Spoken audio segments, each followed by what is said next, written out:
WWE Armageddon 2003. I'm getting those pants though. Know what I'm saying? Know what I'm saying? It's probably what Christian and Jericho said to Trish and Lita, huh? Yeah, it'll make sense later. They have a match. It's the whole thing. But hey, if you like the faction Evolution, you're gonna love this little ditty. Trust me. And if you don't like Evolution, pretend I didn't say that last thing. There's no Evolution on this show. What are you talking about? This show is all Maven and Ivory. That's all that's on this show. Well, I guess that's not really going to keep you listening either. Why don't you just mind your own business and stop asking me so many questions and just take a listen or watch to the Apron Bump podcast. And the hardest, talk around and disregard it. Strip you off the ground, show you what heart is. Standing strong and proud, nothing can knock this. Let's get it started. Howdy, neighbors. Howdy. What's up, everybody? Welcome to the Apron Bump podcast. I am your host, of course, the hardest part of the ring, Kyle.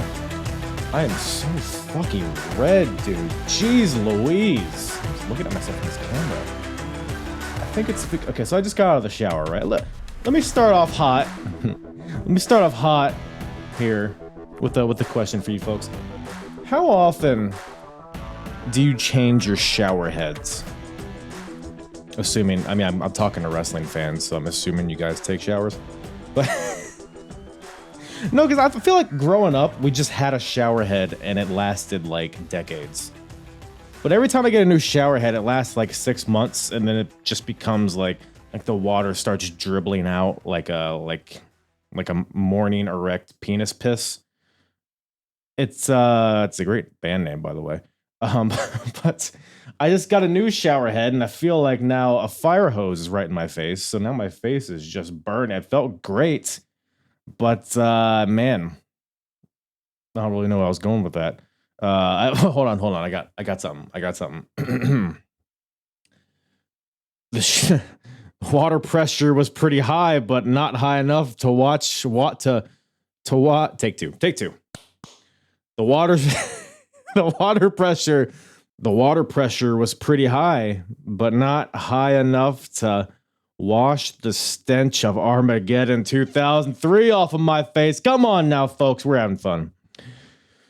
Whew. I didn't breathe there for a long time. Armageddon 2003 is here. The end of 2003 which is interesting because is that why Armageddon's at the end of the year? Because it's like the end of... Huh. Well, that's a lot of fun. But this show wasn't. The pay-per-view, the podcast is a hoot. This episode you're about to listen to is, Grammy-nominated Great Splendor. But Armageddon 03, not the best show. I would argue, and we talk about this, maybe the worst show of 2003 in terms of pay-per-views. 2003 had some good pay-per-views, though. Like, the resume of shows, both, the Big Four and the brand-exclusive shows. SmackDown's still great. It's been great all year. Raw, the TV's been very hit and miss, more miss than hits. But the pay-per-views usually deliver. Bad Blood was good. Unforgiven, I think, was okay. I don't know. But Armageddon was tough. We're really getting over the Evolution faction, which I get. That's all fine and dandy, but just not a lot of good stuff. We do got Randy Orton and RVD having a great match. We got some interesting characters popping up. Really interesting, storyline progressions. We kind of wonky kind of finishes and branches, forks in the road. You know how it goes with this pro wrestling deal, but it's an interesting show, if nothing else. But yeah, not the most powerful product provided to us from the World Wrestling Entertainment. But that does not stop me and my guest from having a good old time talking about it. Brought back on my boy Matt from the Wrestling Corner, formerly the Pro Wrestling Podcast with Matt and Friends. He thought that title was too easy to say, so he's changed it to the Wrestling... No, I'm just kidding. Smart rebrand. But Matt does a lot of good work over there. You can check out his interviews with various wrestlers all across the independent scene, as well as some prediction shows, which you'll find my face on from time to time. And just whatever tickles his pickle. Matt's a good old boy, as you'll see from this show. Very entertaining dude. handsome cock on it, on that guy. And yeah, the Wrestling Corner. Check him out on YouTube and all of his various socials. I'll put all of his info in the description below. He's got a link tree you can follow. He's a good follow on X as well, etc. So do all of that. Give my boy some love and give me some love as well while you're just loving people at Apron Bump on all the social medias. Been pretty heavy on the TikToks and the shorts and the Instagram reels and whatnot lately. So go give those a check out ski. If you like this type of episode, you like this era of wrestling, early 2000s into mid 2000s, you can go to apronbump.com and you can go to the episodes tab. You could select whatever era, whatever promotion you'd like to hear me cover chronologically. You can select Ruthless Aggression era, and that'll bring you to all of the RA shows that I've covered, starting from the very beginning. Vengeance 02, I believe, is the first technically Ruthless Aggression show. But I've covered shows back to Royal Rumble 01. So if you want to check out 01, 02, and now 03, which now I've completed all those years, go give it a check out at apronbump.com. I'll put a link in the description below as well for that. What else? Join the Discord. If you're watching on YouTube, give it a like, give it a subscribe, comment. If you're watching on Spotify, rate, review, thumb in my belly button until I make a noise resembling the Pillsbury Doughboy. Num num num num num. Is that a dated reference now? Is that still a thing? I don't know. Well, while I go check that out, why don't you check out this episode? WWE Armageddon 2003 with myself and Matt from the Wrestling Corner podcast. Look, man, whatever you want to be, I'll accept you. Unless I want to be a part of the Motor City Machine Guns. That's what I want to do. That's good. You stopped me from being racist right there. I appreciate you. That's a good shirt, man. I like it. Did you just get it? I did. It came in the mail today, and I was like, ooh, sexy. Damn, fresh off the presses. I mean, they just debuted, and you're already wearing their merch. Mad props. Of course, dude. Hey, listen, I waited for so long for them to be where they're at today. I mean, been a fan of theirs since, 2003, dude. And then they teamed up in 2006 or 2007, and boom, here I am. Mm-hmm. Like, waited for this moment forever. Insane, because the TNA I'm watching right now is when they're just starting to team up. And now it's like 20 years later, and they're finally in the Fed, as they say. It's my dream, dude. I mean, like I've told people numerous times, like Saban's my third favorite wrestler of all time. I really, truly believe Alex Shelley's the greatest all-around professional wrestler ever. So, you sure it's not Mark Jindrak or who else is on this show? You sure it's not Batista or Val Venus? I'm pretty sure it's Val Venus. 100% greatest wrestler of all time. I mean, it's actually a pretty good segue. We're talking about the tag scene nowadays and how good it is. To stark contrast to December of 03 on the Raw brand. Yikes. But we won't blow our load yet. We'll get to that when we get to that. But, we can blow whatever we need to blow, Kyle, you know? I'll blow. I'd rather blow my cock off than watch this show again. Use Armageddon 03. So you actually specifically requested to hop on for this one. What about Armageddon 03 tickles your cockles? So, dude, of course, Evolution winning all the titles. I mean, that was Evolution's my favorite faction of all time. So, I mean, that was just so iconic to me. To see them all draped in gold, killing it, you know. Better than the Horsemen, better than NWO, better than New Day, better than the Undisputed Kingdom.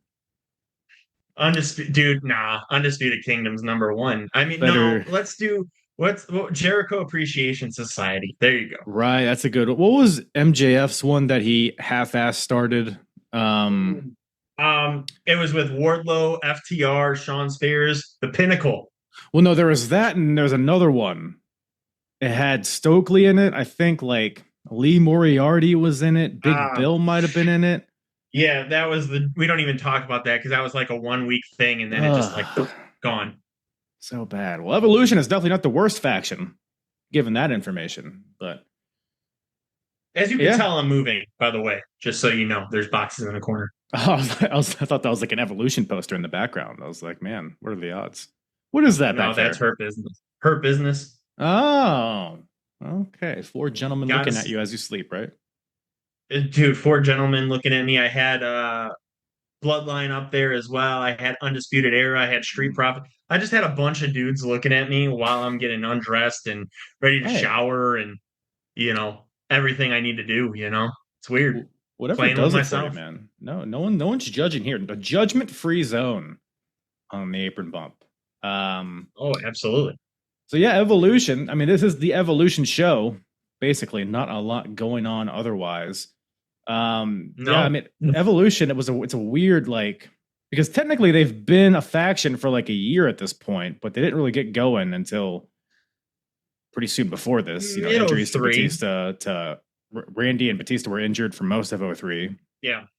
Yeah. Technically got together in January of 03. Yep. But yeah, It was an interesting year for Evolution, but at early fall to late 2003 is where Evolution really started to showcase what Evolution was. Right.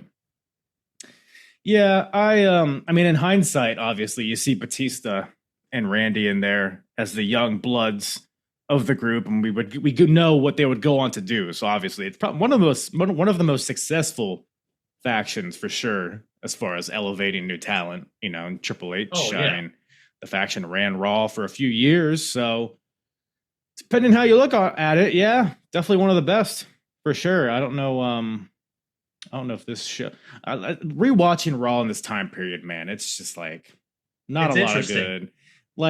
I love most of the stuff with Kane. I like seeing a young Randy Orton. Everything he's involved in is pretty good. The IC title scene's all right. RVD, Yeah. Christian, all that stuff. But we have Booker a T. Raw. Yeah, Booker T. But this Raw exclusive pay-per-view really kind of showcases, in my opinion, how shallow the roster, or maybe just how bad the build was, because there was a few good matches on this show. Overall, it was, I think, maybe the weakest pay-per-view of 03. Would you agree? And I think with that being said, too, before we get started, is if you watch the Vince McMahon documentary, they even said during the drafts around 2002, 2003, they had to try to figure out, because Raw was just on the decline where SmackDown was on the up. Yeah. Just killing it at that time compared to Raw. And it's sad to see that, but I mean, Raw being the flagship show, you should have had more depth. You should have had more stuff going on. And I just feel like there was some stuff just in this thrown together just because they didn't have a full match card, and they were just like, oh, well, you guys had that one little part in the elimination tag match at Survivor Series, so we'll just throw you guys in a match. And that's where we started this whole show. It was with Mark Henry and Booker T. Yeah, I mean, we might as well get into it, because I think a lot of the pieces of the show are interesting, to say the least. But before the first match, we got the national anthem being sung by Lillian Garcia. And I bring this up because I was very confused. It's December. It's not, WrestleMania. It's not like a holiday. Why are we singing the national anthem randomly? And then a little research, plus the commentary alluded to it a few times. Apparently, it was either this day or the day before is when Saddam Hussein was captured. And I guess we're celebrating that. I don't know. But I don't know. Where were you when Saddam was captured? Probably taking a shit, to be honest with you. The whole day? During the whole process of him getting captured? Oh, yeah, dude, the whole time. I was just sitting there on the toilet and enjoying myself, and whatever 12-year-olds do at the time. Right. Having some boiling hot shits. But speaking of boiling hot, before we get into the match itself, actually, because we got Mark Henry versus Booker T opening up the stage. So I love the pay-per-view sets from this time period. They're all so unique, depending on what the show is. And we got a lot of fire going on. You got the big A's on the stage with flames over it. But as Mark Henry's coming out for his match, he's the first guy out. I'm noticing the ramp is on fire. Where the ramp connects to the stage, that whole corner was on fire. I was like, this is pretty dry. I get it, Armageddon, we're doing the fire thing, but I think that's a little overboard. And I'm pretty sure I heard some fire extinguishers during the match. So I think they set the stage on fire right by the commentary table, by the way. I don't know if you noticed that or not. No, I didn't notice that. I was too busy looking at Mark Henry's crotch because his fucking shit was just bulging out the entire match. And it's You know, wet. I don't know what and it it's is, but wet. his bulge is always at least twice as wet as the rest of his body, and the rest of his body's pretty wet. So Yeah. I mean, yeah, the crowd was hot for, since the beginning of the show. I mean, the crowd, and I think it was because they were so hot because the fire going on and Mark Henry's that's nuts, fun. Yeah, yeah. I think it was just the combination of too much hotness going on. It's a good point. It's a good point. But yeah, like you alluded to, this match is happening because of that Survivor Series match. Mark Henry Yeah. eliminated Booker T, so now I guess we have a match.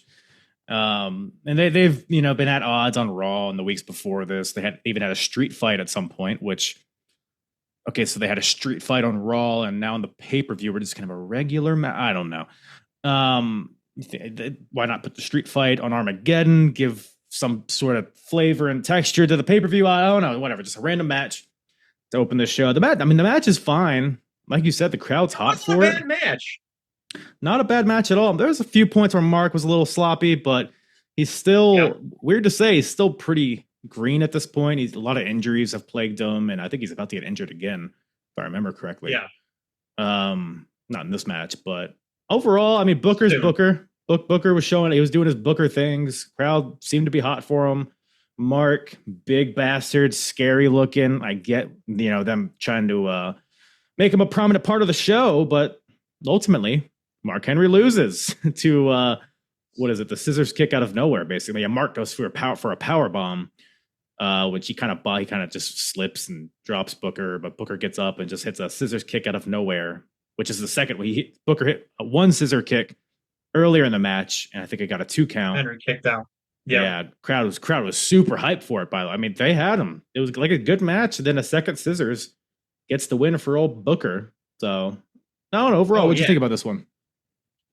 Solid opener. I mean, Mark Henry had a very sloppy power bomb, unfortunately. He big boy needed the ropes to get up a couple times. He's a little gassed.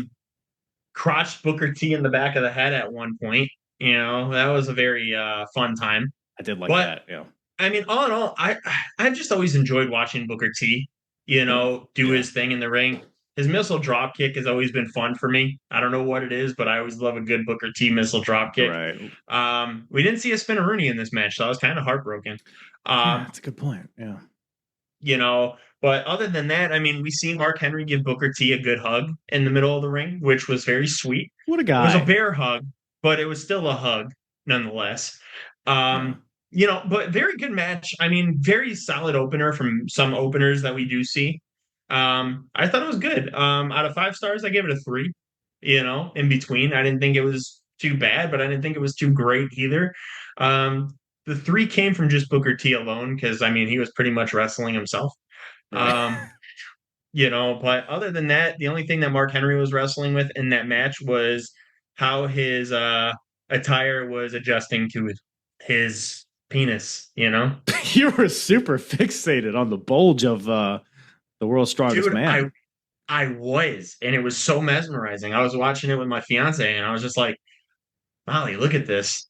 Look at his groin area." And then she broke up with you to go get with Mark Henry. Man, she did. How could you not? Right? I mean, I don't blame her.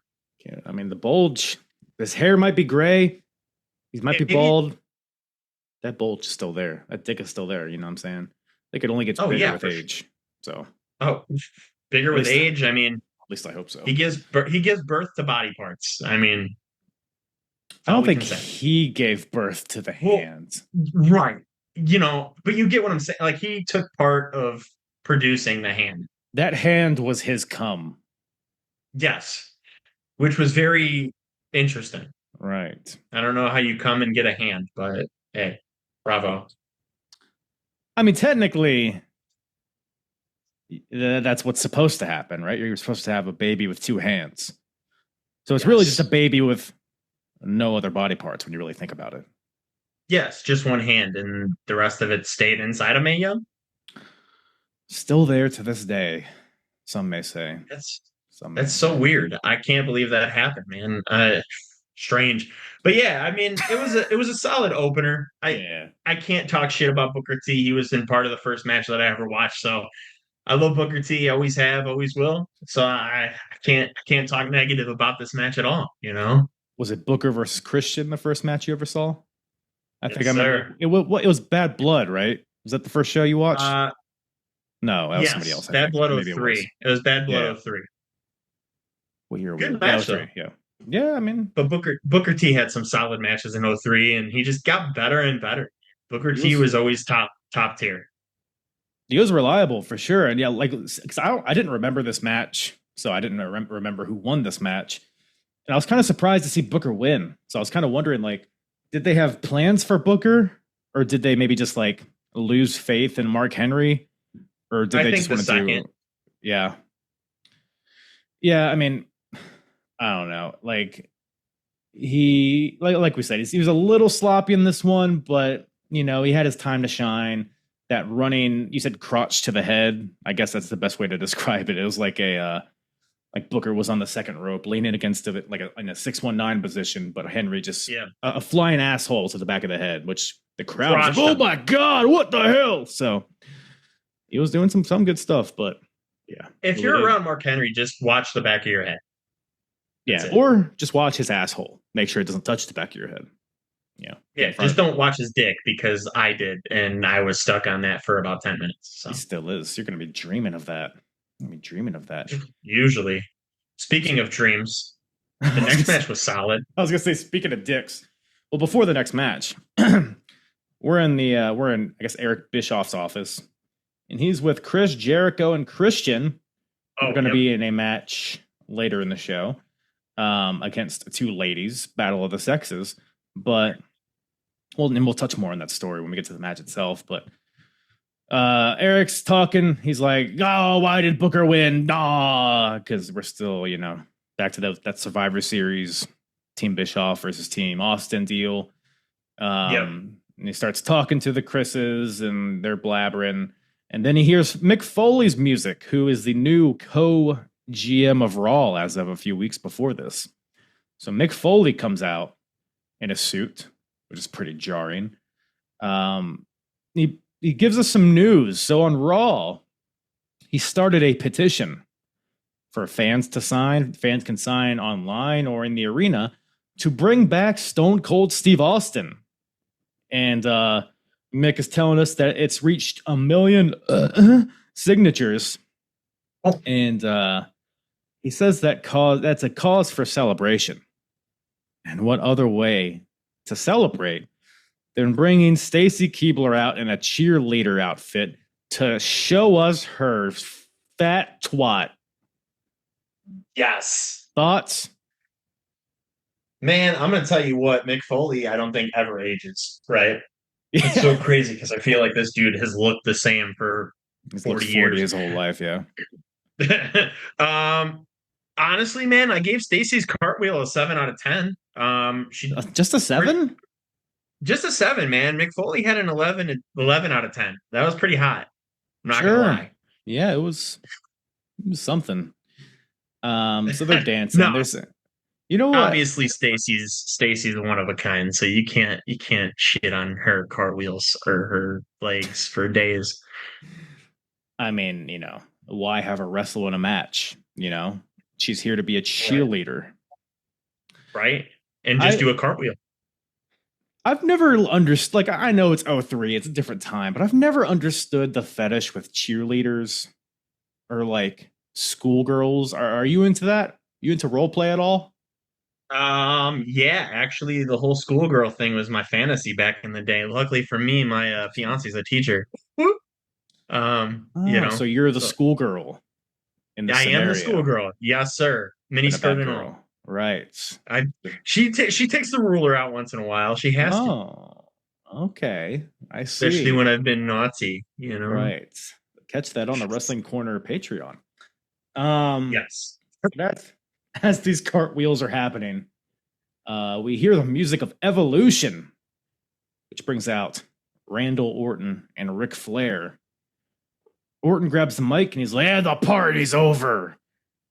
And Orton's the one that sent Stone Cold Steve Austin out in the first place by winning that Survivor Series match. So he's like, I set him out. It was me.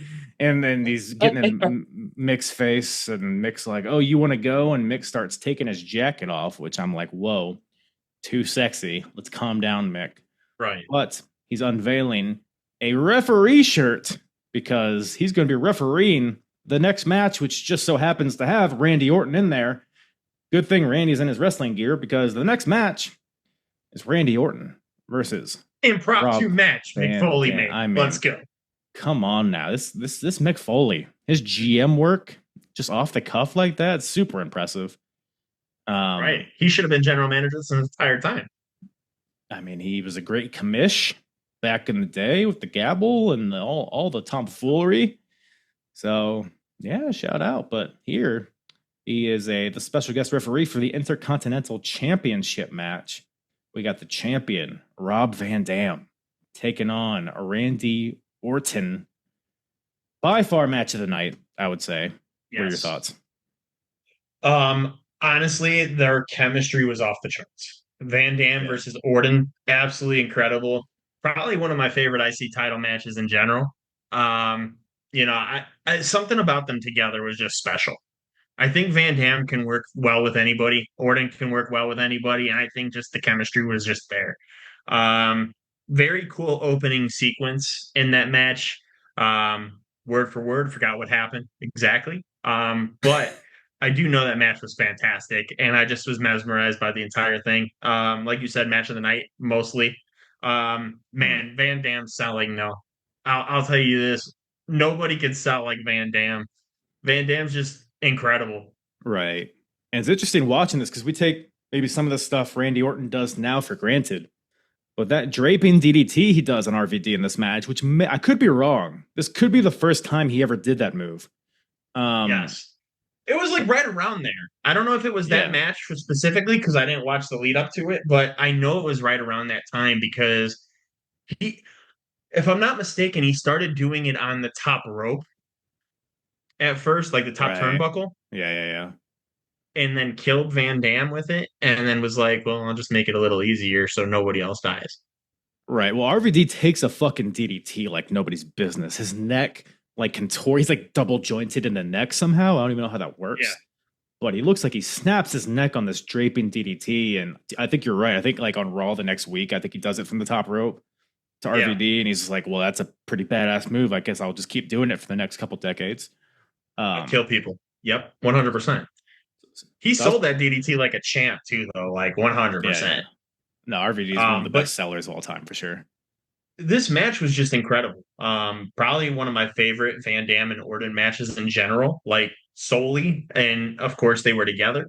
But yeah, I mean, I can't speak for this one enough. Like if anybody whoever watches this, like if you have never seen this match, it's definitely one of those matches you need to go out of your way to check out.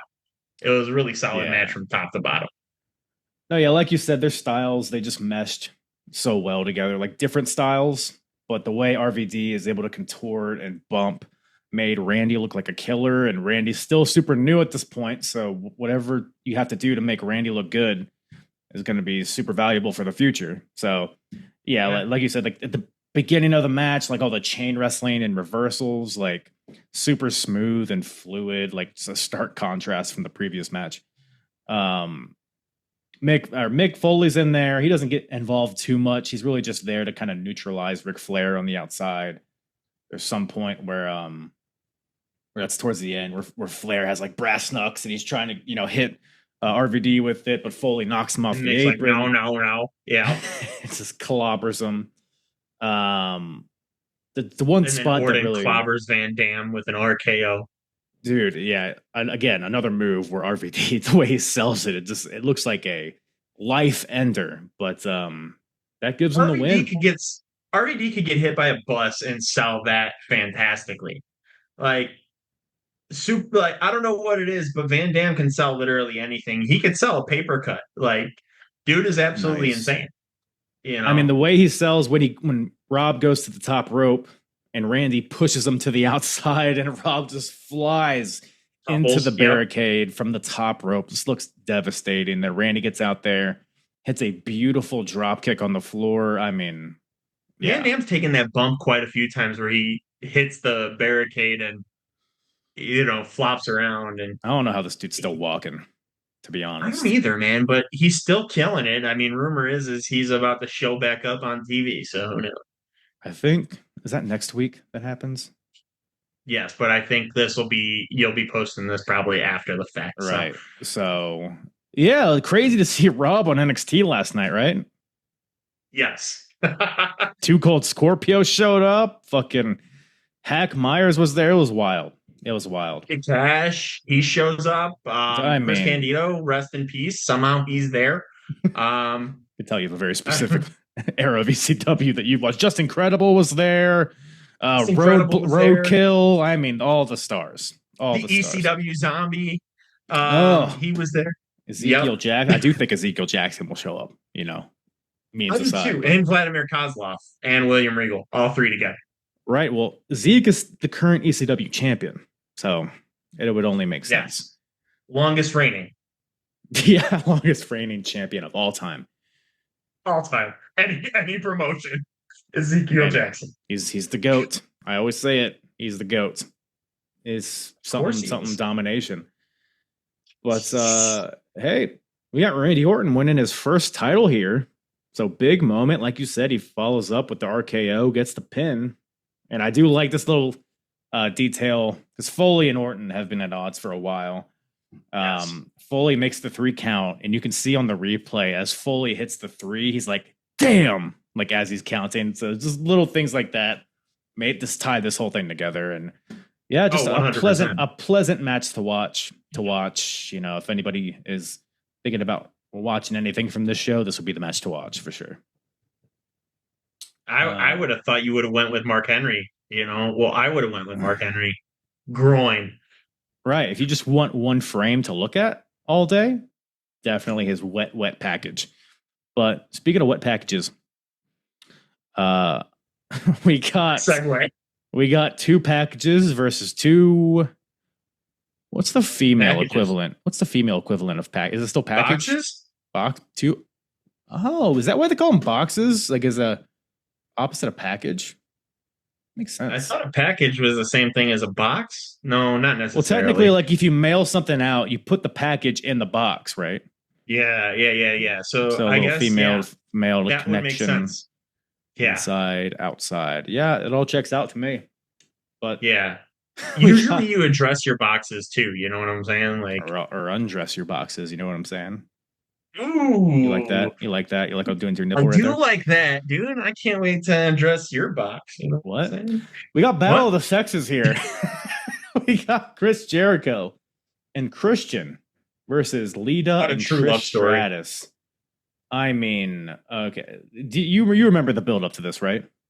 Yes. Well, why don't you inform the people of what you remember from this build up? So, based off of what I remember, is they literally had this bet of who could sleep with one or the other first. So, Christian for $1 had Canadian dollar. $1 Canadian dollar. And then Christian had this whole goal of he's going to sleep with Lita first. Jericho's like, I'm going to bang Trish first. And then I remember, with the promo package, they're in the locker room and Christian's like, $1 Canadian, and Jericho smiles from ear to ear like it's $1 million and it's just $1 fucking dollar. And Trish is outside crying over $1. She's like, and she was like, I got paid more when I was barking like a dog. But that's true. I mean, it is what it is. It was a very interesting setup. I mean, Trish was falling in love with Jericho. Lita was like, I remember Lita was kind of like, I'm skeptical. Right. And then obviously Lita was like, I told you so. But I think this buildup was very interesting because it led for the next few months to come until WrestleMania that year. Mm-hmm. But it was a very fun beginning to see this happen. And I mean, like I said, what a true love story this was. I mean, very, very compassionate. I think it's the greatest love story in professional wrestling history. It is a love story. That's for sure. So a few more tidbits from this build. So one thing that happened is that Matt Hardy was traded to Raw. He wasn't traded. I guess his SmackDown contract ran out Yeah. and he went to Raw. So Matt Hardy's on Raw now. He comes back. Lita He was reunites with Lita.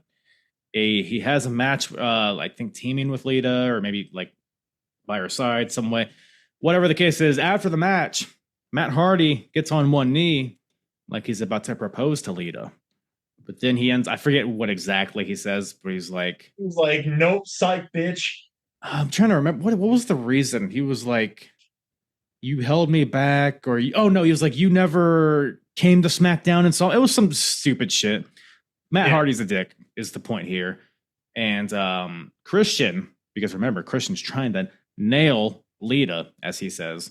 So Christian's coming to her aid, beating up Matt Hardy. They have matches on Raw. Christian and Matt do.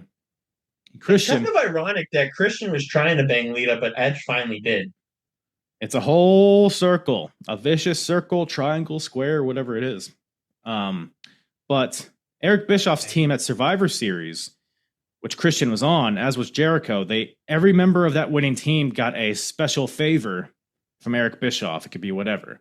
Christian uses his favor to save Lita's job because Lita was fired by Eric Bischoff on Raw. So that's kind of what sways Lita. Because like you said, at first Lita was like, oh no, this creepy little bastard. I don't know if I'm about it. But then he sees that he's sincere. So Lita's like, okay, I'll hang out with this guy, et cetera, et cetera. On the other side of the coin, Jericho going after Trish. So this whole thing starts as a bet.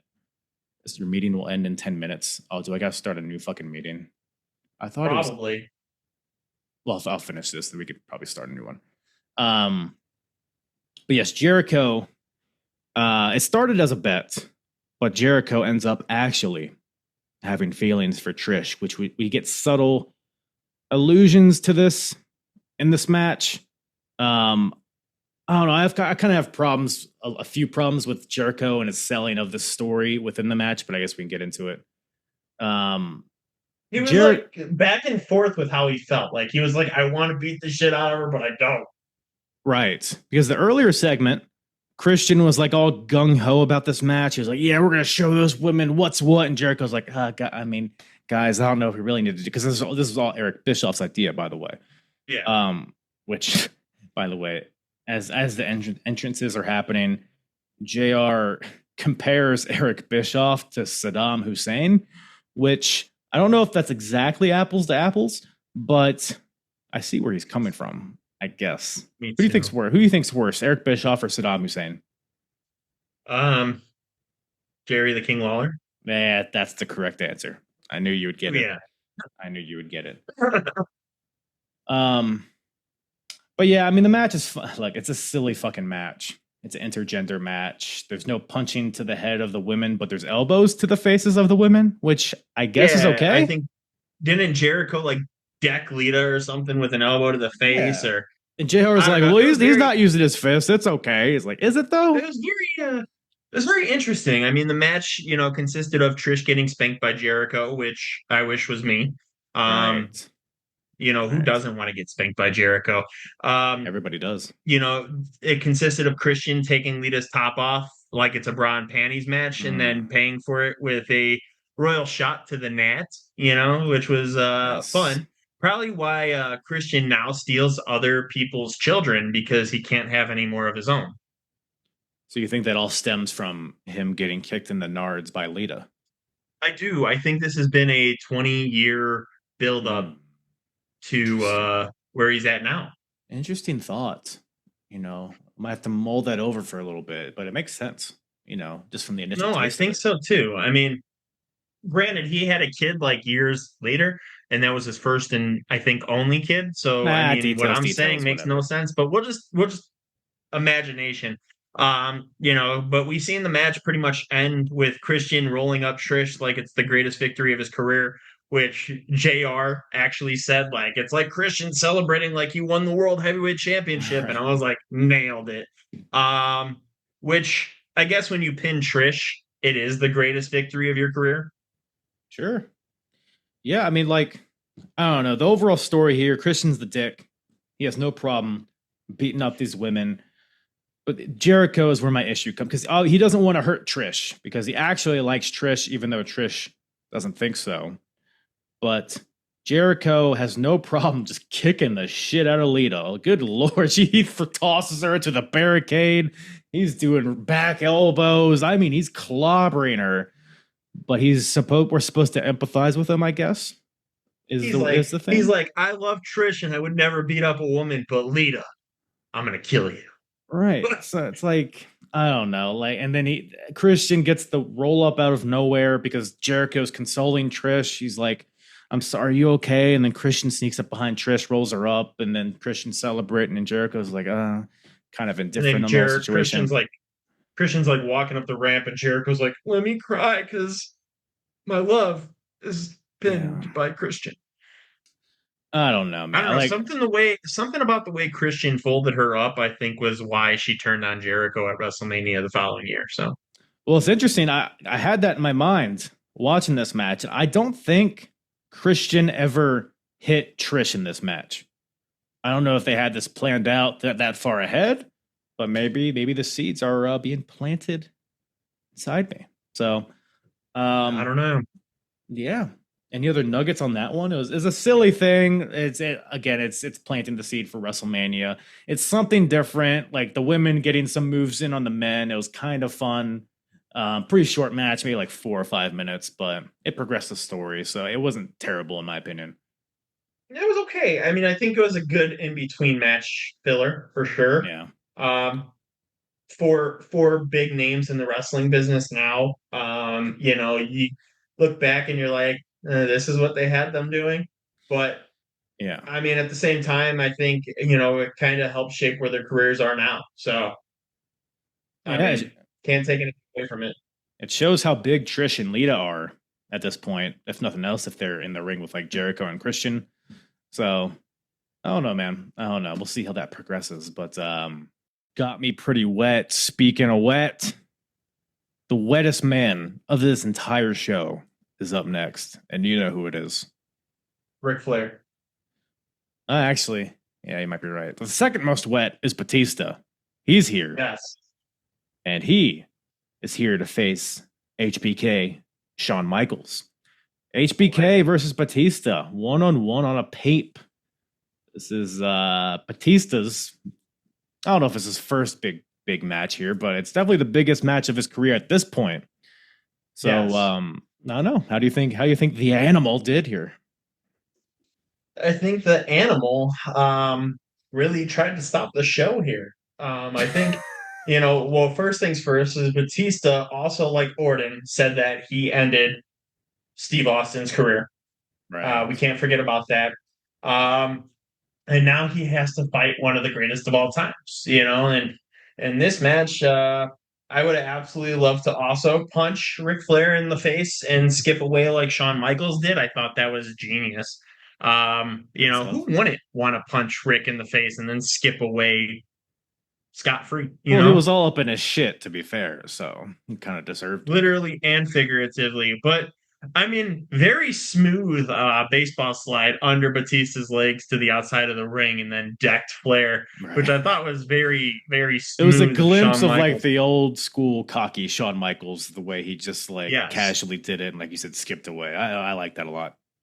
Yeah, and then Shawn Michaels just has the swagger and he just like skips and like sways his arms. Like, I don't know what the fuck he does, but I mean, right. Hey, the fans love it, so I loved it. I thought it was fun. But all in all, this match was really solid. I think it really brought like the attention to Batista of what he's capable of in those big spotlight matches. Nothing really stuck out to me in this match fully, other than the greatness of Shawn Michaels. Fancy little elbow drop, and then he gets spine bustered like 17,000 times in a row, But other than that, I mean, it really didn't tickle my fancy that much, which is very surprising because I do really love both of these wrestlers. I think they're both fantastic. Mm-hmm. I mean, obviously one over the other, but I mean, yeah, it was, to me, this was kind of like a better version of the opening match. Booker and Mark Henry is very similar. You have a big, strong guy, a smaller guy, big guy beats on the littler guy for the entire match. Little guy comes back with the comeback and, gets the win. So very similar, but better. Shawn Michaels elbow drop equivalent to Booker T's missile drop kick, and Yes. you know, Good call. Good calls. But bear hugs. Batista had to do at least one bear hug in this match. No. I don't think so. I think he just spine busted him like 7 times. There were some rest holds for sure. I mean, he was wet. He couldn't have just been going full bore the entire time. Yeah, I think there was a part where he did have him in like a bear hug, and like the dripping sweat from his fucking forehead to his nose, and must have been super humid in this boogers. arena. I mean, everybody's Christian was glistening. Even Mark Henry. We talked about his big package, how wet that was. So Yeah, shout out to these fellas. Orlando, Florida. I guess. it might have been the fact that it was Armageddon and it was just on fire, and you know what? That actually makes more sense. The literal fire on the stage the entire night probably did that. they turned down the air conditioning in there just to give you the full effect. I see. You gotta like it. It's the theme. Very thematic, if nothing else. Great Balls of Fire, they did the same thing. They turned the heat down and they were just like, your balls are gonna be burning, bitch. Right. But at that point, they just had one LED screen and just said Great Balls of Fire. They didn't have a flaming A. That's for sure. That's for sure. I think the arena was just on fire from that flaming A, and it was just a lot. I mean, that was a gigantic A, too. I'm not going to lie. That A was ginormous. Probably bigger than Mark Henry's bulge. Right. Well, speaking of flaming A's, I got no segue. But yeah, this match was pretty all right. Pretty forgettable. I mean, these two would have better matches like, 4 or 5 years down the line. Yeah, I mean, what really upset me about this match, though, is because I remember, I remember being so upset about this when it happened live, because 03 is when I started watching wrestling, and I instantly fell in love with Shawn. Like, Shawn was my favorite. Still is to this day. Still my favorite of all time. What upset me is, though, Shawn had a match against Triple H a few months previously, if I'm not mistaken, and when he super kicked Triple H in the face and went for the pin, his shoulders fell the same way they fell in this match. Somehow, he didn't get the win in that match. He got screwed out of the title. But this match was the exact same ending and still got the 3 count. So I want the record books to either erase this victory for Shawn or give him another title win. I had the same note. And yes, that match with Triple H was after this. But yes, it's like the exact same finish. Sweet chin music, collapse on the fellow. With Shawn's shoulders were on the mat as well, but he still got the 1, 2, 3. So a bit of a shoddy officiating, or just overall, maybe Eric Bischoff's kind of crooked. Who knows? I might be going out of line. Might be going out on a limb saying that, but I don't think his intentions are the best for old HB Kizzle. No, I don't think so either. Now they might be later on in life, but I don't think they were at that point. I don't think he really cared too much about the showstopper. No. I mean, it's like the first 80% of this match is kind of whatever. The ending stretch was really fun, though. The old Shawn Michaels comeback, the forearms, the kip ups, elbows, etc., etc. The crowd was with Shawn here. The crowd, the building was shaking. Like, they were super into this ending stretch here.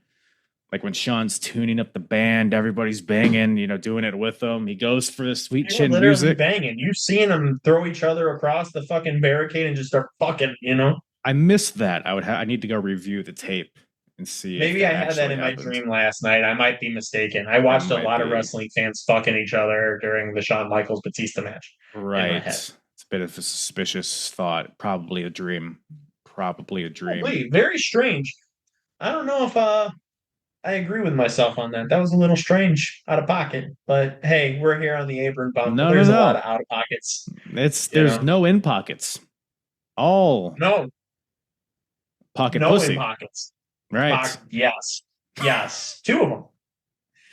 Well, speaking of pocket pussy, I will shout out though the sweet chin music. The first time he attempted it, Batista counters it into like a deadlift spine buster, which is really impressive. Yes. Like it was like he like caught his foot, pulled him in like in midair, and just like leveled him up and just and then with another one, and then goes for the Batista bomb. Shawn lands on his feet right into a sweet chin music out of nowhere. And then the finish. We talked about the finish, but yeah, solid match. pretty forgettable, but we're only at the beginning of old Dave here, Big Dave. So, Well, I don't think it was too forgettable because it led into the greatest match of all time on that card. talking about Matt Hardy versus Maven. Yes. Matt Hardy, Yeah. I think that was the greatest victory in Matt Hardy's career. I mean, 5 stars. Just the blood, sweat, tears, and cum that went into this match. 6 stars. It was the first 6-star match of all time. Wow, that's real. I need to. You do your research and I don't, which is really what kind of separates us. So I apologize for being so ignorant on That's the subject. okay. That's okay. I physically talked to Dave Meltzer, and I was like, "Hey, Dave, what did you think of this match?" And he was like, 6 stars, and I was like, "Agreed." He was like, "Gotcha." He was like, well, Matt Hardy, Maven, Maven's bald, and Matt Hardy, 6 stars, Yeah. Matt Hardy has like hair. It said something about him with his fingernails, and boom. Right. That's a good point. Did you know Matt Hardy can grow his fingernails immediately after cutting them? I saw that you posted that earlier. What was that for? What were you watching where that came up? Was that from this? That show. Yeah. Oh, I missed that completely. That was his Mattitude fact. And I was like, I love it. I got to ask him if that still is the case. Bro, I saw Maven coming out and my brain and eyes just turned off. I was like, okay, none of this matters for a little bit. Oh, man, you hated Maven? How do you hate Maven? I'll tell you this. Peacock dubs over his music. And you realize very quickly that that's the only thing Maven had going for him.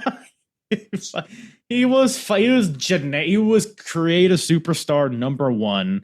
He was his theme fine. was great. His drop kick was cool as fuck, though. You got to admit he had a really good he drop had kick. the 3rd best drop kick at best. Jin Drag and Orton have better drop kicks than Maven. Yeah. So does Hardcore Holly. I mean, I'm not going to say Hardcore doesn't. Right. Future WWE champion Bob Holly. Of course, he has the best. Yes. Or should have been future. Comes WWE back with champion. broken freaking neck and wins 17 world championships. Go Bob. Gotta love it. Speaking of 17 world championships, we got the 16-time world champion Ric Flair still in the ring with Batista, except Batista is just lost. He's incensed. He's pacing in the ring. He's still wet. He's still in the ring while Maven is making his entrance, which allegedly this is a matchup that was set up on Heat immediately before this pay-per-view. Shows how well thought out this pay-per-view was. Maven and Matt Hardy Let's is add a scheduled match to and happen. then not add a match. Maven comes out. Batista's still in the ring. Batista's not leaving. Matt Hardy comes out before Maven can get in the ring. So they start brawling on the ramp. They start brawling, and then eventually Matt tosses Maven into the ring to get mauled by Batista. Hits him with a few clotheslines. Batista bomb, another Batista bomb, and eventually the ref. I think that's what Maven was good for, is getting murdered. Getting murdered, and it's about it, the actually. Hardcore Championship. Yeah. He was with Simon Dean for a little bit. That was fun. Probably the peak of his career, to be honest. But I did like him with Simon Dean. I can't shit on that. Like, I thought it was fun. You could easily shit on that, actually. Okay, I will shit on it. Fuck Simon Dean. I have a question. Why does JR always call Batista's power bomb a tiger bomb? Is it because he's an animal? And a tiger's an animal? Is that what he's going for? Or does he just think every sit-down power bomb is a tiger bomb? Tiger bomb's like a double underhook variation, right? The only time I would really be worried about him calling the move a wrong thing is if somebody delivers a drop kick and he calls it a clothesline. Right. Does he do that? Maybe. Knowing JR? Possibly. And nowadays, who knows? It's lawless. I correct so many announcers, dude, on what they do. Like, they're like, he hit him with a neck breaker. I'm like, dude, that was an F5. Get the fuck out of here. An F5's kind of a neck breaker when you think about it, right? It's just a fancy version. Huh? Face buster. I would call it more of a face buster than neck breaker, but he breaks your neck and then drops you. But the real story here is that Matt Hardy Tiger Bomb gets the biggest win of his career. As the ref rules, it's a no contest, whatever. But Matt Hardy still does like a splash on the Maven and counts the 1, 2, 3 himself, and then grabs the mic and says, "The winner is Matt Hardy v1." Because we're still trying to get that over. That is the way the ship has sailed on V1, I think, unfortunately. But you can't just say V1. You gotta V1 now. You gotta emphasize. He's really trying to make that a thing. Yeah. Yeah, emphasize on the one now. It's good. It's good stuff. I don't know. Any thoughts on this whole Batista being upset, Maven dying, and Matt Hardy being a dick? I think Batista getting more upset during this time, just more sweat was just gushing down. Like when you panic, you start sweating, and I feel like he was just in full ape shit mode and just wanted to murder somebody with his Tiger Bomb. Fucking Tiger Bomb. I think the Tiger Bomb was really good. He's an animal. We put 2 and 2 together there just a second ago. Right. You put 2 and 2 together. I just agreed. But yeah, I mean, other than that, I mean, no, I mean, Matt Hardy had the greatest win of his career. Fuck the ECW title. Fuck the United States Championship. The multi-time tag team titles. TLC. TNA World title. WrestleMania. Beating Maven in 2 Matt. seconds or 3 seconds. Greatest win of all time. It's really, props to Matt Hardy. Good for him. Jumps off the top of the cage with a leg drop to Edge, bleeding profusely. Who cares? Who gives a shit? Who fucking cares, dude? Nobody cares. Matt Hardy will not die, especially when he beats Maven. But you know who will die? Well, a couple people in this match. We got the World Tag Team titles on the line here in a gauntlet match. The longest match. Get it right. Tag Team Turmoil. Turmoil, Kyle. Oh, fuck it. You're turmoil. You can turmoil this dick in your mouth. You know what I'm saying? I don't know. Because I don't. No, I love a good tag team turmoil match. They don't do them as often as they probably should still. But, I mean, I thought it was fun. I mean, we'll say this. I love La Resistance from day one. I thought they love them? Liked. You were... Was okay. Okay. That's more like it. You tolerated them? I'll say this, knowing what Rob Conway can do outside of WWE and seeing what he's capable of, I do love Rob. I can't shit on Rob Conway. Now, I will say Renee Dupree. You could shit on Sylvain Grenier was the greatest model of all time. I'm not. Stupid theme song. Dude, I hated that theme song so much. Thank God we never got to hear it because he was never on TV, but I digress. Thank God. But no, I mean, we started the match with La Resistance versus the Hurricane and Rosie. Or as I like to call him, shit. We can't take that off. Start superhero in training, or Grimace, whichever you wanted to call him at the time. Yeah. But I mean, they started, the match with, superhero-like fashion, just doing their thing and flying around. And I mean, I won't take anything away from Rosie for being a big dude. I mean, he was fun to watch sometimes.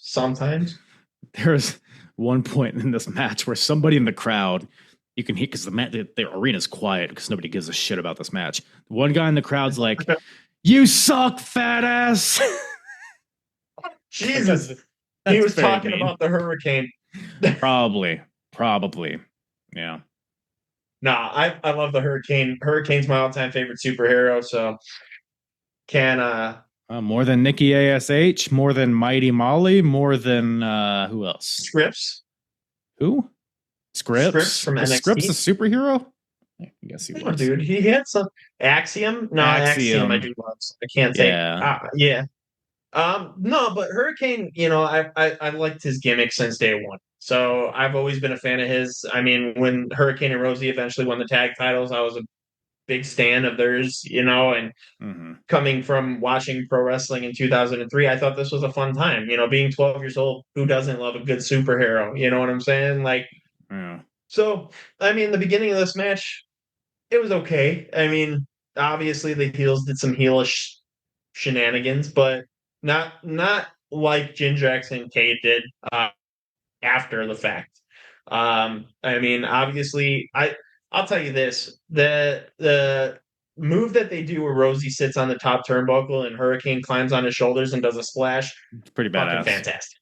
It was cool. So I mean, to obviously fly and get a win, dope. I'll take it. But I mean, the first part of the match was just kind of like, whatever. And then we seen, out comes Jindrak and Cade, who quickly get the win by rolling up the Hurricane. 1, 2, 3. Out Easy through the pin. back, through the crowd. Cheeky Out through the blokes, back. this Jindrak and Cade, yeah. Yeah, both very underrated talents. I don't feel like they knew what the fuck to do with these two. I thought they were both very talented. I just feel like they had no idea what to do with them. The thing is, there were 1,000 other versions of these guys. Tall, Yes, pretty jacked guys with short hair. There's just and Randy Orton's the best one right now. So you gotta fight and against obviously it comes down because it's still Vince McMahon's time. It comes down to if you could cut a promo, it's not about just in-ring work, it's about character work and all this other Right. shit. And Jindrak and Cade, I don't think really had that character work until Cade came back and Cade was solid on the Murdoch. mic. He was fine, yeah. He was. Jindrak, I don't think had that it factor as far as character work, but his in-ring work was fantastic. Yeah. I won't take anything away from what he did in the ring. I thought he was great. They got that quick pin. Out comes Val Venus. Oh God. And boring Lance Storm. During this so time, much. I still love the fact that even though after he was a heel and he turned face, the crowd still chanted boring to Lance Storm. Dude, they're chanting. I don't know if they're chanting it directly at Lance Storm. They probably are. But Lance Storm and Val Venus are a team. Why? Who fucking knows? I guess Val's trying to bring some character out of Lance Storm, but why is Val this guy? Val's trying to rekindle the old Val Venus, the old porn star deal, but nobody cares about it anymore. They got 2 random whores with them. Whatever, like there's a she's got herpes chant from the crowd. This is all in shambles. The tag division is in shambles. I got herpes watching this match. So did my mom. It was weird. Well, that's very interesting. She never told me that. But Val and Lance, I remember watching this match live, and she came out and she's like, "Son, I've got herpes," and I'm like, "Mom!" You guys got a weird relationship. Yeah, I've got mommy issues. It's okay. But I'm like, there are some decent portions of this match, like Val and Lance versus what do we got? Cade and Jindrak. Like there was some solid tag team wrestling in there, but there's just like none of these guys are over, so it lacks, the steam. Val hits it. By the way, Lance Storm does this like really fancy, like he's like in an arm wrench or wrist lock, and he like hops to the top rope and does a backflip, and then and then just gets punched right in the face by Jindrak. The timing and the comedy of that was fantastic. Dude, I love Jindrak. He's just great. I'm just knocking his ass out. Hell of a punch on him. Wasn't he like a legit boxer? Wasn't that like his thing? Or am I thinking of somebody else? I think when he did like the mark of excellence or whatever, and he did like the fist and I don't know. When he was like the whole, look at me, I'm muscular and I'm going to stand in front of a mirror. Right, the reflection. Who could forget? The reflection. Yeah. When Teddy Long was his general manager. Good times. Weird dynamic. But I mean, Cade and Jindrak beat Lance Storm and some dumb piece of shit. We don't even talk about that guy because Val takes the pin, so that's good, right? Val takes the pin and Jindrak makes the pin while Cade is holding his partner's feet. Thank God, because Venus sucks. So Venus is out of there. How that's possible, dude? Because you're not even holding their shoulders down. Like they can still. Like if somebody's holding my feet down, I can still fucking. Well, you can't kick them off. Is the thing, right? Maybe Jindrak can't get shoulders down. You can't think too much about wrestling physics. You'll get into a loop of insanity. So yeah, that's fair. But yeah, I mean they beat them. Out comes the Dudleys, tag titles. Tag champions. Man, I love the Dudley Boys. How do you not love the Dudley Boys? You can't. They're probably my favorite out of the 3, to be honest with you, weirdly enough. And it's just because, like, the way they can still... The TLC 3?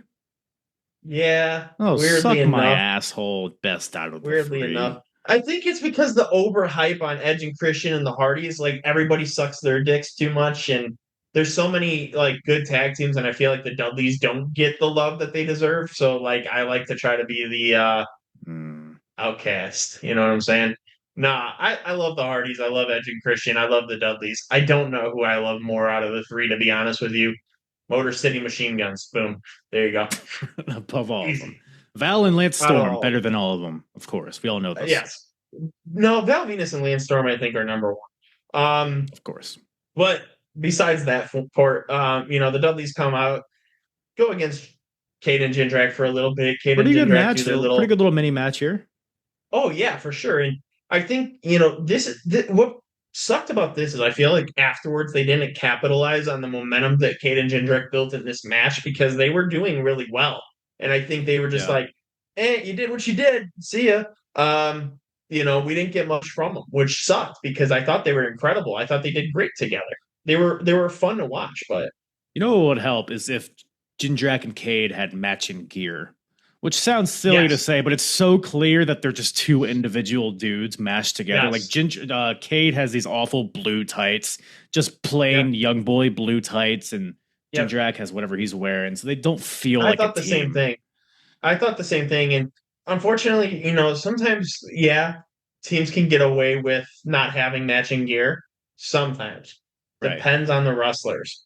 These were not two wrestlers that can go get away with matching gear. Like they needed something to stick out. Good wrestlers, just nothing there. But the Dudleys, come up with the victory. 3D. Get the 1, 2, 3. Then you have the biggest tag team in the entire turmoil, which is Test and Steiner. Something about the dynamic of Steiner and Test I actually was a fan of, to be honest with you. Come on, man. Don't tell me that. Man. I'm sorry. You're a Steiner and Test stan? Stan. But something about their dynamic I didn't hate. I get it. Yeah, they're two dicks. I actually didn't mind it as much as I'm making it off, yeah. And then you put Stacy Keibler into it too, and she's just like, "Why am I here?" And well, that's the thing. I don't think she's a part of this anymore. Like they spent most of the year, Stacy was the centerpiece of their initial feud and then team. But now I don't even think Stacy's a part of the equation. So now you just have a random team of Scott Steiner and Test, which again, two dicks, two assholes. It meshes. Two muscular assholes. Don't forget that. I guess. Yeah, they're sharing roided out, for sure. Muscular assholes. But no, I mean, I laughed so hard when Steiner was like, "Give him the boot." Steiner. Then he turns around and fucking I don't know who he was aiming for. I think it was Devon, but like he turns around and decks Bubba Ray, and then fucking turns around and Devon ducks it, and then gets fucking booted in the face. Yeah, it's Steiner. You wanted the boot. There you go. You got it. Team cohesion's there. That's for sure. But no, I mean, this match was all right. I mean, I would have rather seen Jindrak and Cade, just finish it off, and then Batista and Flair come out. I forgot Steiner and Tess were a tag team at this point, to be honest, but it was just kind of like whatever. You've seen the heels doing their work. Scott Steiner doing his little elbow drop push-up combination, like whatever. Nothing spectacular about that, but the Dudleys get the win there too. And then all of a sudden, their music plays, and then Bishop hits, and he's like walking to the ring, strut style. He back better than ever. But anyway, comes to the ring, does his little stroll, gets on the mic, and he's like, "I said it to all the tag teams," and does good little Bischoff. You said good Bischoff? I thought so. Mm-hmm. I've been working on an impression just for this show. It's not a good Bischoff. Eric Bischoff comes out. And so Bubba beats Test with the Bubba Bomb. Devon makes the pin. So they retain their titles, or so we thought, because Eric Bischoff's music hits. He comes to the ring. And Bischoff's like, "No, I said you had to beat all the teams." And meanwhile, the great selling by the Dudleys, by the way, as Bischoff is out there really selling the fact. I mean, they were like the second to last team out there, right? So in theory, like they're not as winded as they could be, but they did get attacked by Garrison Cade after their match, and then had a grueling match with Steiner and Test. So Dudleys are shaken from their match. The way JR makes it seem is they've been wrestling the entire gauntlet. He's like, they did so much and they've been wrestling for so long in this matchup, and they were like only out there for like a full 10 minutes. They should have started, I think. Yeah, because easily you could have dominated that entire run. I mean, granted, La Resistance did beat them for the tag titles earlier in that year, so. Right, but like, I don't know. Lance and Val. Yeah, just shit can those assholes. Who cares? Yeah. No, I agree. 100%. I think that was just kind of like whatever. And then when JR said that, I was just like, what? I've seen them have tougher matches and get winded longer. So TLCs, etc. Yeah. Then you got to worry about Batista and a bag of bones. So Eric Bischoff is out there. He says you have to beat all the teams. The last team in this gauntlet turmoil, is Batista and Ric Flair. Batista, who had lost his match earlier. Ric Flair, who was consoling him. Ric Flair, at a segment before this, was like, don't worry, big man. I got a plan. We're walking out of here with titles. And lo and behold, here they come out, just completely eviscerate, pick the bones of the Dudleys. Ric Flair puts Bubba in a figure 4 as Batista hits the Tiger Bomb onto Devon and gets the 1, 2, 3. I was like, do it, Kyle, do it. Fuck Tiger Bomb. Asshole Tiger Bomb. But Evolution now has both the Intercontinental Championship and the Tag Team Championships. Molly Holly Ivory. You told me in DMs that you had a lot of thoughts on this match. I did. Greatest women's match of all time. Give me all of the details, all of the nitty-gritty analysis on Molly Holly defending the women's title against Ivory.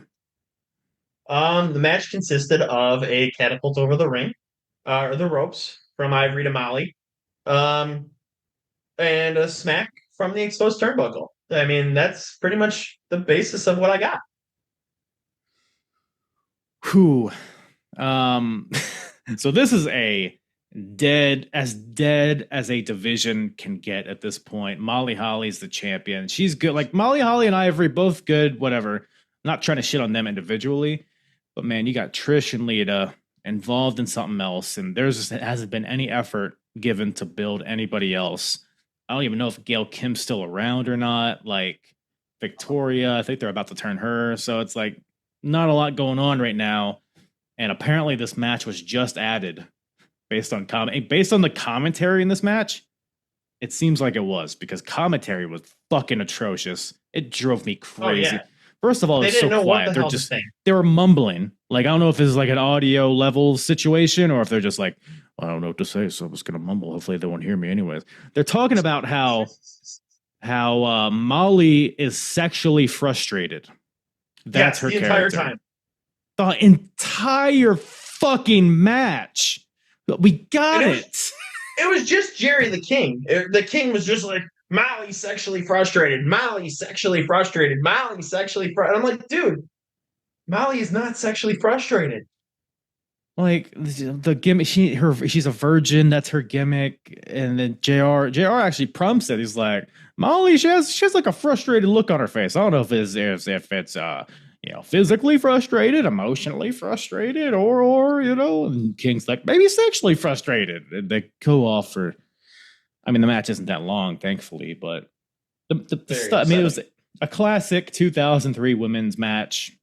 Solid. They're working hard, but it's clearly rushed. No story. Nobody cares about Ivory, unfortunately. She's been a background character since Right to Censor.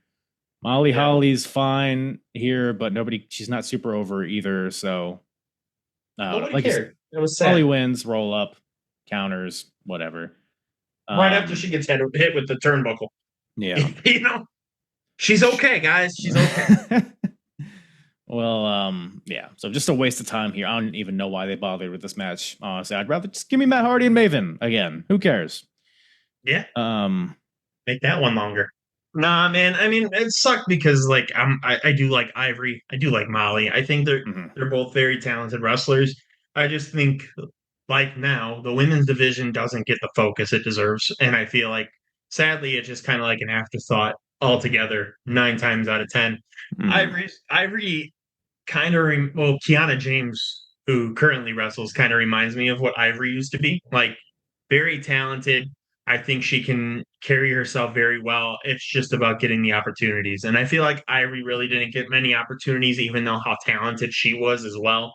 Hmm. Um, Molly, I think, was one of those wrestlers who, although she was absolutely phenomenal, didn't get the chances. And I think this match really kind of showcased what these women um, were getting as far as opportunities, and it was nothing, and it's sad, and it's sad that they made a mockery of these two women, saying like, "Oh, Molly's sexually frustrated," and all this other shit. Like, you know, It was so you're bad. not in talent, and I think the women's division, oh man, the commentators kind of pissed me off on this match, to be Well, it's honest with interesting, like about Ivory, like because I thought she killed it in Right to Censor. Like I thought her character work was awesome, and I'm surprised they never tried to capitalize on that after the fact. Like even as a different heel character, like she just shifted just being a generic babyface women's wrestler who was never on screen, never had promo time. So how are we supposed to care about her? Like she has the tools to do something. It's like they didn't you. even Right,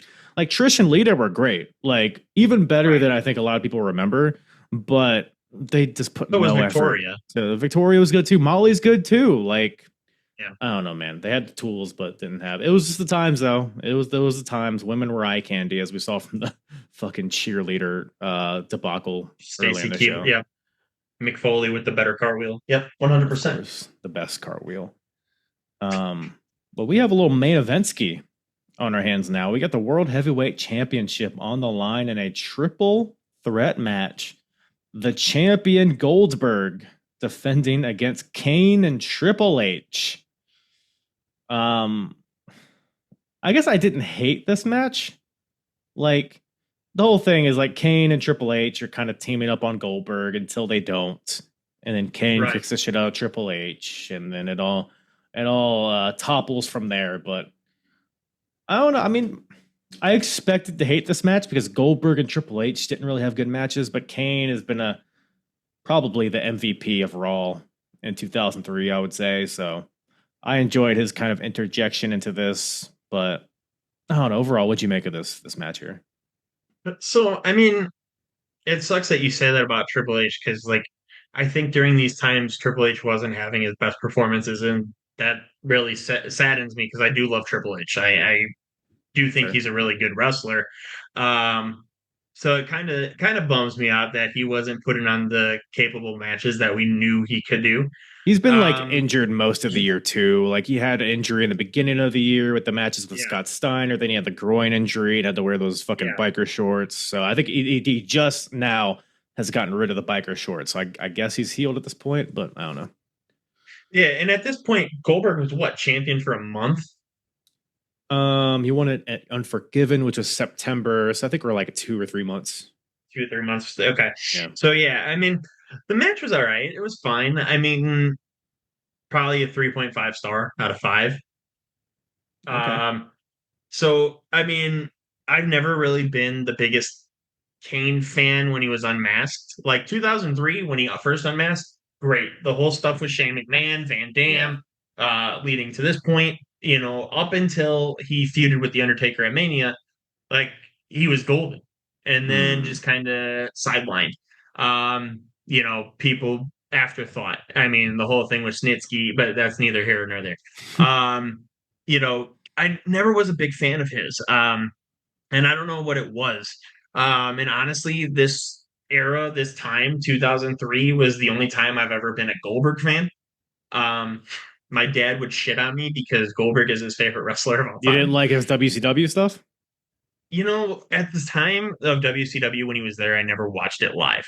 And I think if I would have watched it live, I would have been a bigger fan. But going back and watching it, knowing what I knew of Goldberg now, it just doesn't do Hmm. anything for me. So who knows?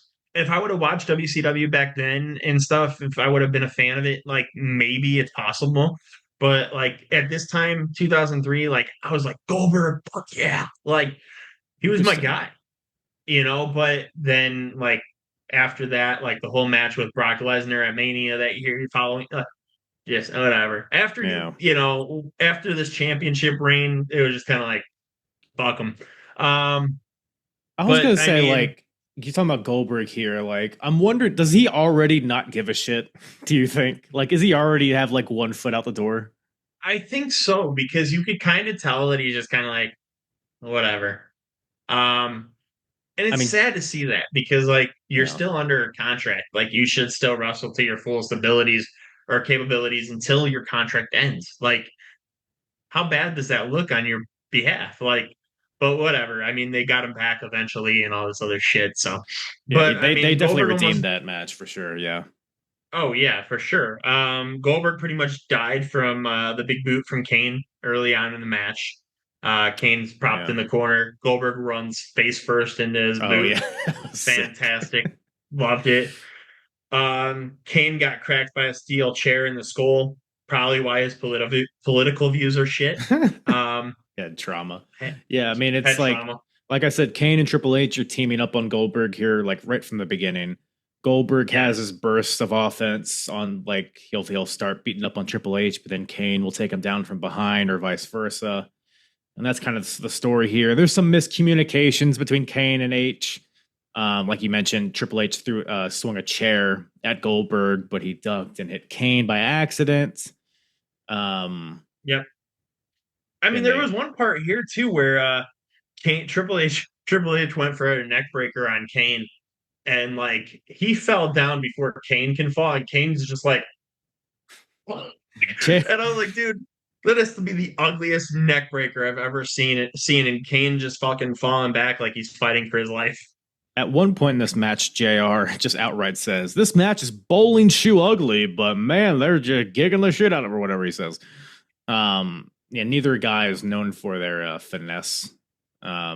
Goldberg, Kane, Triple H, like it just looks like a gross combination on paper, but it had its moments. Like Kane choke slams Goldberg, or he attempts to choke slams him through the announce table, but the announce table doesn't budge, and then Triple H just puts him back on the table and does a little elbow drop off the barricade right there. He's like, "This table's gonna break, god damn it."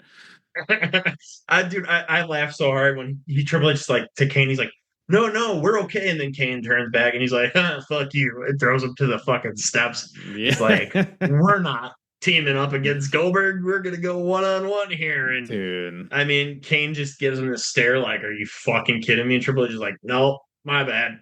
I didn't do anything. And then Kane grabs Goldberg. And then as Kane turns his back on Triple H takes him, runs him into the stairs. And then now Trips and Kane are fighting. They fight like on the ramp.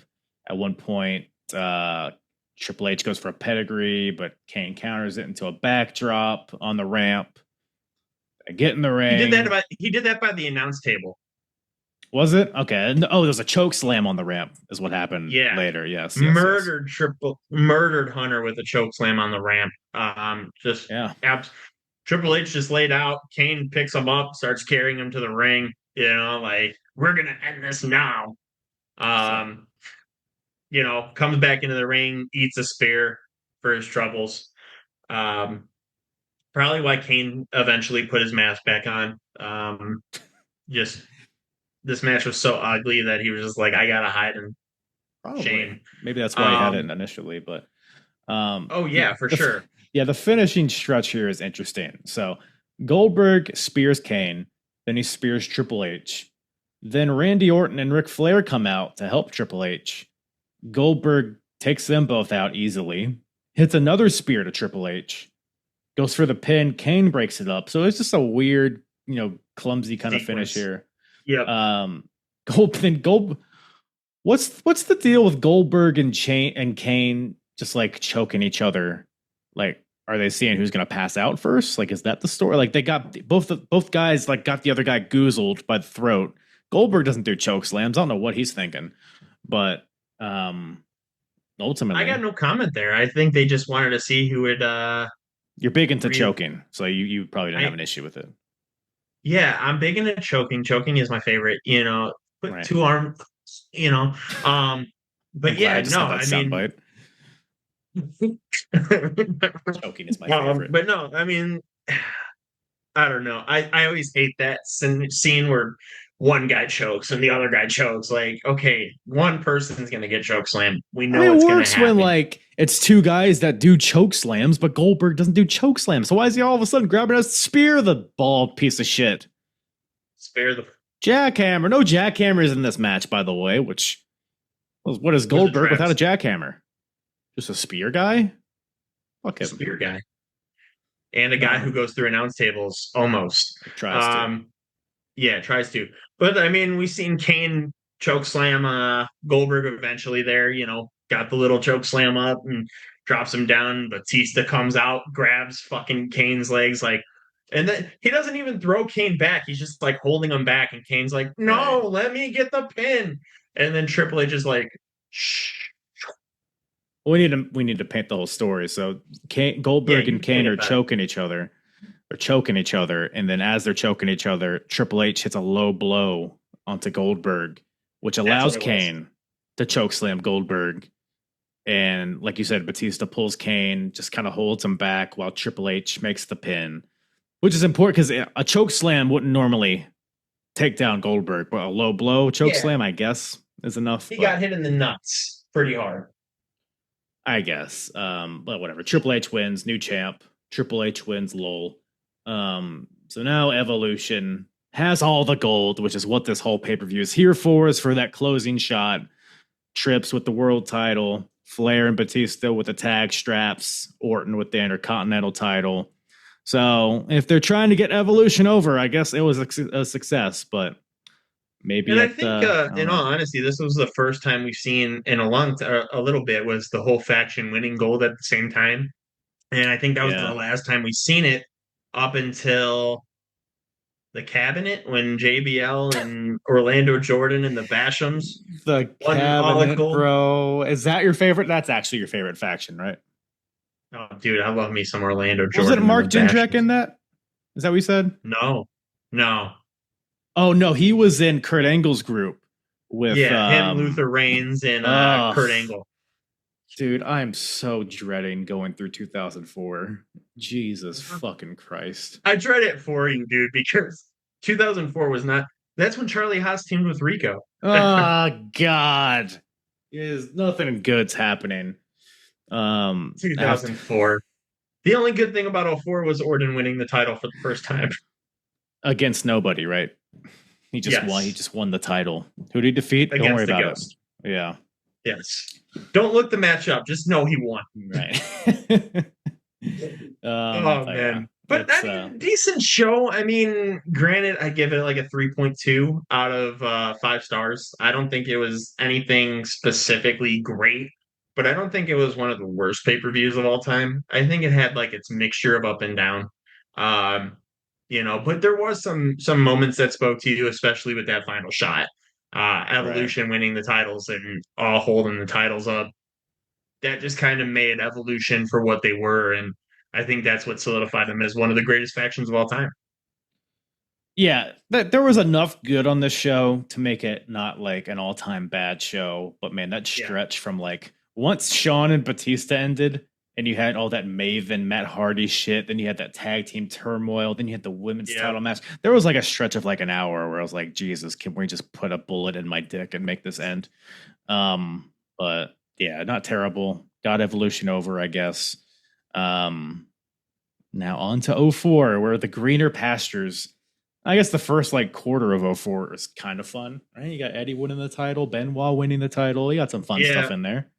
No Way Out 2004, Eddie winning the championship. I forgot about that, to be honest with you, because then you kind of tie in with the whole Benoit thing at WrestleMania, and you kind of don't want to remember that moment with Benoit. Like, you don't really want to remember any moments with Benoit, unfortunately. Tough you want to remember them all. Yeah, it's a tough moment, WrestleMania 20, in hindsight, but SmackDown's pretty good. There's some stuff going on. It was Heidenreich. Heidenreich was actually on Heat. He was on the pre-show against Rico. So unfortunately, we missed that one. We love John Heidenreich. But you know who I love? It's you, buddy, Matt. in the Wrestling Corner. I love the Wrestling Corner as well. Appreciate you coming on once again. Always a pleasure. Where can everybody find you, listen to you, watch you, taste you, all that stuff? You could taste me at home. Okay. That's all. What's your address? What is the nearest police station? Siri, look that up. But no, for real. You can find TWCP official Wrestling Corner podcast. I am rebranding. Used to be known as a pro wrestling podcast with Matt and friends. I didn't have many friends anymore, so I just wanted to go ahead and be myself. So we rebranded to the Wrestling Corner podcast. We'll be doing interviews back in starting in 2025 in January. You could catch Kyle in my prediction shows every month, running down the PLE cards, except for Crown Jewel coming up, but we'll be past that at the time, so we'll be back for Survivor Series. That's okay. Survivor Series is where it's at anyway. But you could catch me doing my thing at the TWCP official. When is Survivor Series? I may end of be November, I think. I think I might be in España at that point. But I guess I can call in, you know. I can call you from Madrid and we can talk some wrestling. We can talk some wrestling because Kyle wants to get into winning some shirts. So really, I just want to win so you guys don't have any shirts. I want to win your shirts. That's what we should actually fight for, is each other's clothing. Oh, people got to pay for that. People got to pay for that. Yeah. Sorry. Giving away your nipples for free show. Hey, I got a question. Do you got a hairy nipples? I do. Yes. But see my chest? I don't have a lot of chest hair, but I got hair around the nipples, like pretty much exclusively. My hair is like all weird, all here. So like, I really don't try to be topless on camera, but I will if I have to be. You know what I'm saying? Like, you try not to be, but sometimes it just calls for it. I'm like Gibby from iCarly. You know what I'm saying? Like, I gotta be without my shirt. Gibby from iCarly. Yeah, dude. What's he doing now? Didn't he just get like arrested or something? Probably for taking his shirt off. He was in the news for some reason. Not to turn this into the iCarly podcast, but we should start one of those. I think that'd be very fun. All right, so the iCarly podcast starts now. What's your favorite Dan Schneider moment? Oh man, the one where he didn't touch kids. Okay, I guess. Once again, thank you to Matthew from Wrestling Corner Podcast for joining me on this show. Always a good old time with Matt. He's a good boy, handsome boy. I want to just pinch his cheeks and cook his body until it's nice and crispy when I see him. So go check out the Wrestling Corner Podcast wherever you watch podcasts, mainly YouTube. All of his info will be in the description below or above, whatever. I don't know. Maybe some things have it above. Yeah, I think that's all Daddy has for you guys today. Appreciate you guys listening. Appreciate you guys watching, tasting, baby. Well, anyways, get out of here. Love you guys. Mwah.